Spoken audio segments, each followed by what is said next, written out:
Welcome to the Chapter 12 clear of my no paid DLC and no RNG drops Engage Maddening LTC run. The roster has gone through several changes. The main one is that Amber has reclassed to Sniper as he mostly inherited Momentum to fire momentum boosted Astra Storms. Diamant has also promoted and reclassed into Griffin Knight as he will be a utility flyer from here on out. I've got this.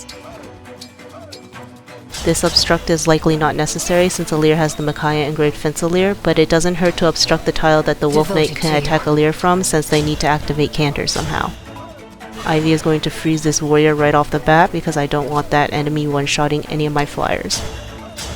A 2-turn of this map is quite lenient, however a 1-turn of this map takes a lot of resources that I don't quite have since there are just one too many problematic enemies. The Martial Monk in the upper corner requires at least 2 staff uses to reach since I can't use drawback from Eliwood S. The Axe Fighter slightly below the Martial Monk is passive and will not attack on enemy phase, so he must be taken out on player phase. And the Warrior almost always attacks Bonet, likely because he gets doubled unless another target within her vicinity can get one shot.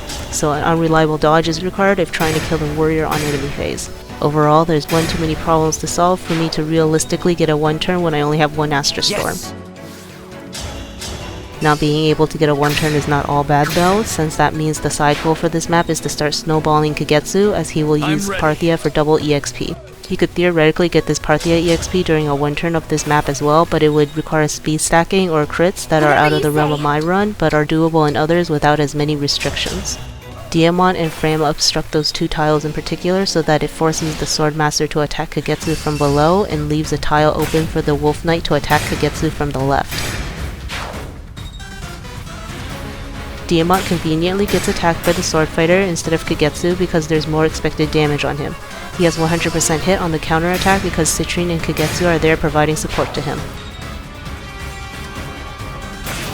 I want to say that Kagetsu can't crit either of the enemies he fights here, but I think there's enough leeway in Arena EXP that the 8 combat EXP he doesn't get can be made up with Arena. However, that would need to be tested. Several changes would need to be made too if he does crit, like giving him an energy drop early and changing the weapon he uses in the next chapter, that documenting that case is quite involved. As such, I'm just gonna say Kagetsu can't crit these enemies. Yes.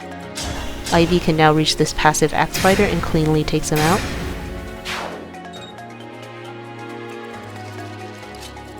If Amber gets a Strength Tonic, he can one-shot this warrior with the help of Momentum, and while next to Alear for their personal and Spur attacks damage buffs. While other characters can reach the chip, they don't have 100% hit, so this is more reliable. After healing Ivy for EXP, Alear can canter into the range of the Martial Monk and kill him on enemy phase. Ideally, Diamant didn't crit the Sword Fighter earlier so that the EXP can go to Citrinne. Hold nothing back.